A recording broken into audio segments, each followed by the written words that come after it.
Oke, jadi ini adalah kemungkinan apa yang akan terjadi untuk 3 chapter mendatang di Manhwa Magic Emperor. Pada chapter sebelumnya berakhir saat Zovan menjelaskan kepada penatua Li Jingtian dan yang lainnya bahwa ketidakkekalan 5 merupakan ajudan pribadi dari penatua agung sekte Moche atau sekte Demonic Scheme. Nah, bisa dibilang penatua agung ini adalah sosok paling dihormati di sekte. Ia bahkan bisa dengan mudah menyingkirkan pimpinan sekte. Mendengarkan hal tersebut tentu saja membuat semua orang terkejut. Bagaimana bisa mereka mengirimkan orang seperti itu untuk membantu Zovan? Lalu Zovan pun menjelaskan itu semua berkat pimpinan sekte Xie, yang artinya ia sangat ingin Zovan pergi ke sektenya dan tidak akan pernah melepaskan Zovan. Penatua Li sempat bertanya, "Pelayan Zo, apakah kau yakin akan pergi ke sekte sebagai murid, tidak sebagai yang mulia?" Di sisi lain, ketiga penatua dari sekte penjinak binatang yang sebelumnya dikalahkan oleh salah satu dari 5 ketidakkekalan akhirnya kembali bangkit walaupun mereka telah terluka. Penatua Hu awalnya menganggap jika serangan tersebut merupakan salah satu serangan dari teknik perubahan mereka dan itu sangat mengejutkan, lebih kuat dan lebih gila daripada apa yang mereka pikirkan. Tapi seseorang dari 5 penatua pun menjelaskan, teknik perubahan katamu? Tidak, itu hanyalah teknik murni dari salah satu kami. Dan jika kau benar-benar penasaran dengan teknik perubahan atau teknik gabungan yang kami miliki, maka dengan senang hati kami akan memperlihatkannya kepada kalian. Ya, walaupun perkataan tersebut seperti candaan, tapi bagi ketiga penatua itu adalah malapetaka. Bahkan serangan biasa saja sudah membuat mereka ketiga kewalahan layaknya anak kecil. Jadi, jika mereka menggunakan teknik gabungan, tidak bisa dipungkiri mereka akan mati. Dan itu jelas-jelas adalah sebuah penyiksaan. Tapi ternyata apa yang dikatakan ketidakkekalan 5 bukanlah hanya sebuah candaan. Mereka pun bersiap memasang pose satu sama lain untuk memberikan serangan kepada ketiga penatua. Adapun Zovan itu merupakan pertunjukan yang langka karena tidak semua orang bisa melihat teknik gabungan dari ketidakkekalan 5. Adapun Li Jingtian dan 2 penatua lainnya itu merupakan pembelajaran yang bagus bagi mereka sebagai ahli baru di tahap eternal. Dan setelahnya masing-masing dari ketidakkekalan 5 pun mengeluarkan sebuah aura. Aura tersebut membentuk cahaya hijau seakan-akan menjadi pemisah ruang yang mengekang semua orang. Tentunya penatua Hu tahu jika ia tinggal lebih lama di sana, ia bisa-bisa mati dengan sangat menyedihkan. Oleh sebab itulah penatua Hu mengeluarkan seluruh kemampuannya agar bisa lolos. Lalu ia pun mulai terbang dan tanpa diduga penatua Hu meninggalkan cangkangnya alias melepaskan jiwanya dari tubuhnya untuk mengalihkan ketidakkekalan 5. Tentunya itu adalah tindakan yang mengejutkan. 2 penatua lain bahkan tidak pernah menyangka jika penatua Hu akan mengorbankan tubuh yang telah lama ia latih. Tapi itu artinya ia juga bersikeras untuk melarikan diri. Tapi sayangnya setelah jauh meninggalkan rekannya, ada seperti tumbuhan hijau menjalar yang menangkap jiwa penatua Hu. Dan seberapa besar pun usaha yang ia lakukan, ternyata itu sia-sia. Pada akhirnya penatua Hu gagal untuk melarikan diri. Adapun 2 penatua lainnya, mereka juga telah ditangkap oleh tumbuhan hijau. Setiap kali mereka berusaha untuk keluar, tapi hasilnya hanyalah kesia-siaan. Tubuh mereka mulai mengering dan saat itulah setiap penatua meminta belas kasihan kepada ketidakkekalan 5 dan jika mereka dibebaskan, mereka tidak akan pernah mengulangi tindakannya lagi, yaitu mengganggu murid-murid dari sekte Demonic Scheme. Tapi tentu saja alasan tersebut tidak diterima oleh ketidakkekalan 5. Pertama, bisa menjadi aib bagi mereka jika membiarkan para musuh melarikan diri. Kedua, walaupun benar ini bukanlah masalah pribadi, tapi masalah sekte harus diselesaikan secara hukum sekte. Di sisi lain, penatua Qiu Yanhai pun bertanya kepada Zuo, pelayan Zuo, apakah itu adalah teknik khusus milik ketidakkekalan 5? Zofan pun menjawab, tidak, itu adalah jiwa mereka.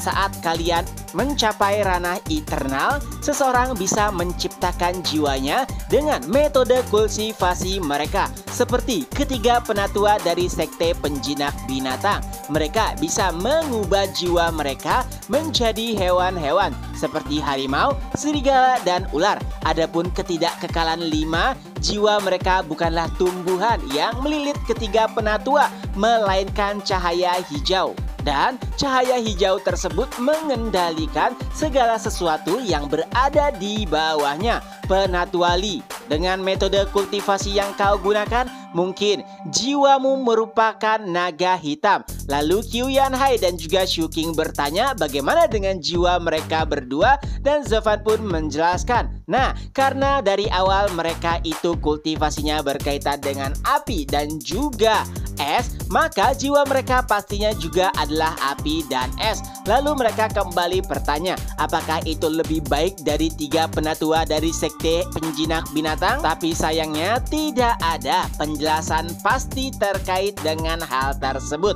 Intinya kekuatan jiwa itu bisa dinilai dari beberapa aspek, dan kekuatan jiwalah yang menentukan akhir dari pertarungan. Di sisi lain, erangan para penatua nampaknya telah terhenti, yang artinya mereka benar-benar telah dikalahkan. Lalu salah satu dari ketidakkekalan 5 pun melemparkan sebuah labu, dan labu tersebut menarik jiwa dari para penatua sekte penjinak binatang. Setelahnya Zofan pun bertanya, para penatua, kenapa Anda membiarkan mereka hidup dan tidak membunuhnya? Mereka pun menjelaskan bahwa ini adalah permasalahan sekte, jadi lebih baik menyerahkan kepada pimpinan sekte, dan untuk masalah ketiganya biar ia yang memutuskan. Zofan pun langsung paham maksud dari ketidakkekalan 5. Artinya, para sandera tersebut bisa dijadikan alat pertukaran bagi sekte Demonic Scheme kepada sekte penjinak binatang. Yang artinya, jika demikian, bukankah aku yang membantu pimpinan sekte? Bukannya ia yang membantuku? Salah satu dari ketidakkekalan 5 pun menanggapinya, kau benar-benar jenius yang licik. Pantas saja pimpinan sekte sangat menyukaimu. Baiklah, karena permasalahan sudah selesai, kami akan undur diri. Setelah ketidakkekalan 5 pergi, Zofan dan para penatua pun mulai berdiskusi.